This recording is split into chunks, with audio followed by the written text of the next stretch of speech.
নমস্কাৰ, মই জনাৰ্দন বৰা আৰু আপোনালোকে চাই আছে জেডি নিউজৰ পোনপটীয়া সম্প্ৰচাৰ দ্ৰুত সংবাদ। আজিৰ দিনটোৰ প্ৰথমটো খবৰেই হৈছে এটা বহুতেই বেছি গুৰুত্বপূৰ্ণ খবৰ। এইবাৰ ভিক্টৰ দাসক মুমূৰ্ষু অৱস্থাত GMCHত ভৰ্তি কৰোৱা হৈছে। ভিক্টৰ দাসৰ ভৰিত ইতিমধ্যে আঘাতৰ চিন স্পষ্ট হৈ পৰিছে আৰু কেইবাজনো আৰক্ষী জোৱানে মিলি ভিক্টৰ দাসক তাৎক্ষণিকভাৱে ভৰ্তি কৰোৱা হৈছে এইবাৰ GMCHত।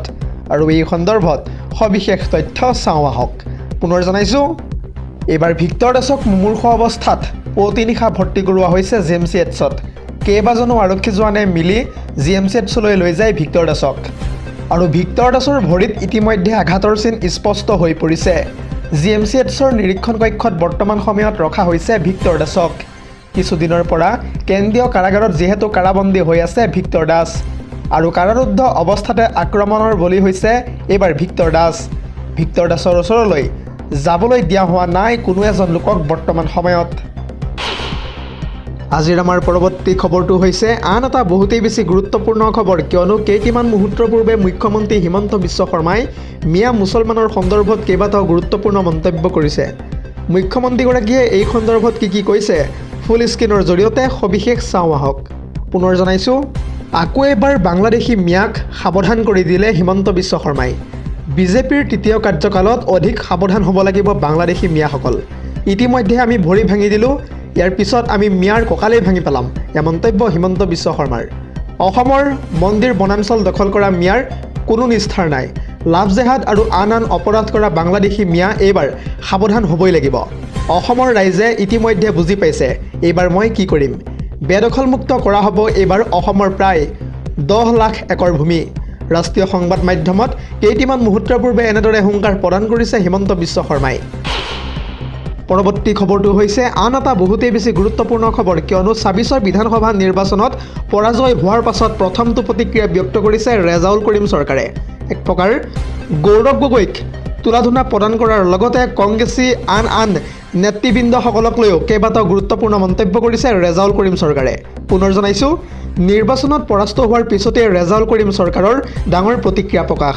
গৌৰৱ গগৈ, ৰকিবুল হুছেইন, দেৱব্ৰত শইকীয়াক তীব্ৰ আক্ৰমণ ৰেজাউল কৰিম চৰকাৰৰ।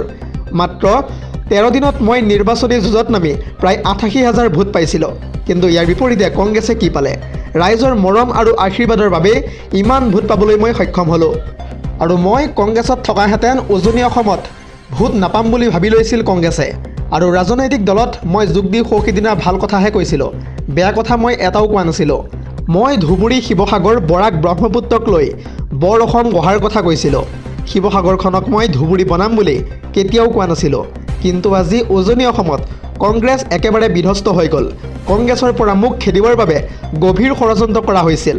গৌৰৱ গগৈ, দেৱব্ৰত শইকীয়া, ৰকিবুল হুছেইনে মোক কংগ্ৰেছৰ পৰা খেদিবৰ বাবে ষড়যন্ত্ৰ কৰিছিল।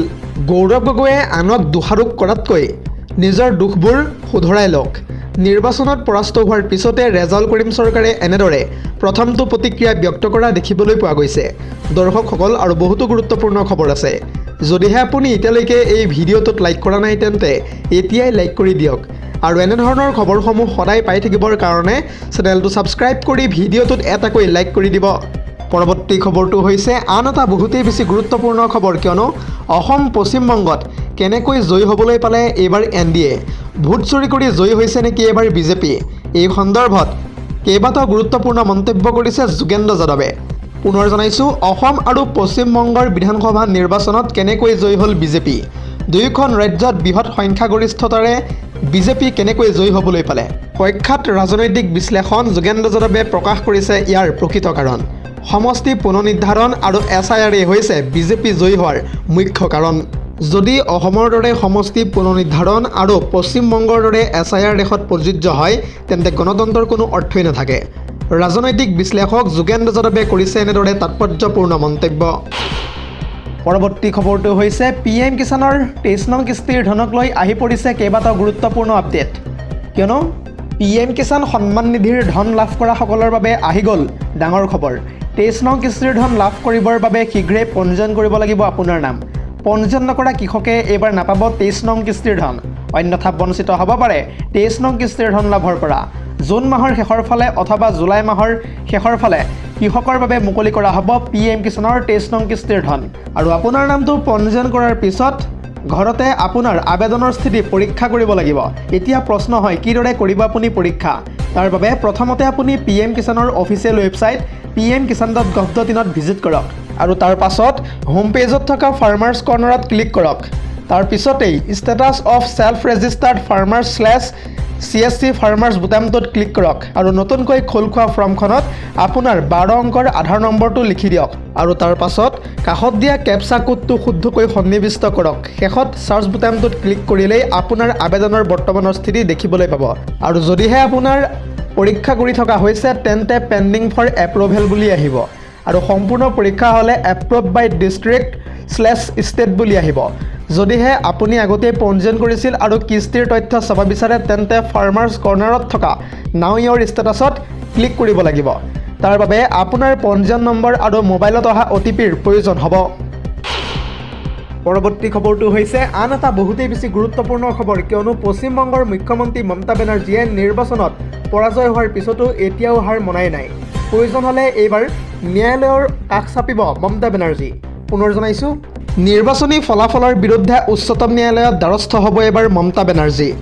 দুৰ্নীতিৰে বিজেপিয়ে নিৰ্বাচনত জয়ী হোৱা বুলি এইবাৰ অভিযোগ উত্থাপিত কৰিছে পশ্চিমবংগৰ মুখ্যমন্ত্ৰী মমতা বেনাৰ্জীয়ে।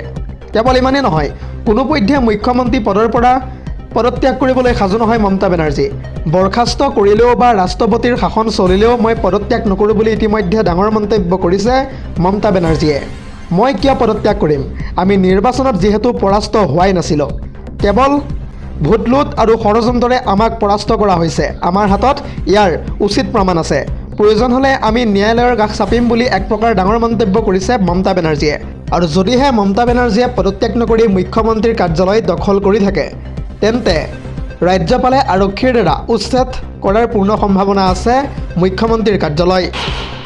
পৰৱৰ্তী খবৰটো হৈছে আন এটা বহুতেই বেছি গুৰুত্বপূৰ্ণ খবৰ, কিয়নো এইবাৰ কংগ্ৰেছ দলক লৈ কেইবাটাও গুৰুত্বপূৰ্ণ মন্তব্য কৰিছে AITF প্ৰধান মৌলানা বদৰুদ্দিন আজমলে। বদৰুদ্দিন আজমলে কি কৈছে এই সন্দৰ্ভত সবিশেষ জনাম ফুল স্ক্ৰীনৰ জৰিয়তে। পুনৰ জনাইছোঁ, আগন্তুক 20 বছৰলৈ আৰু শাসনলৈ কেতিয়াও নাহে কংগ্ৰেছ। কংগ্ৰেছৰ নিৰ্বাচনী বিপৰ্যয়ৰ পিছত মহা বিস্ফোৰণ ঘটাইছে আজমলে। লগতে কংগ্ৰেছ দলটো এতিয়া আৰু কংগ্ৰেছ হৈ থকা নাই, মুছলিম লীগলৈ এক প্ৰকাৰ পৰিণত হৈছে এতিয়া কংগ্ৰেছ।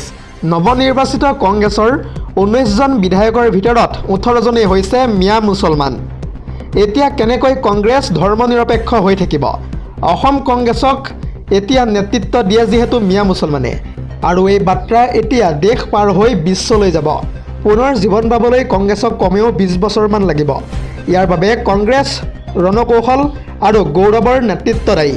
ফলাফলৰ পিছতে এনেদৰে এতিয়া মহা বিস্ফোৰণ ঘটাইছে বদৰুদ্দিন আজমলে। News desk report, ZD news.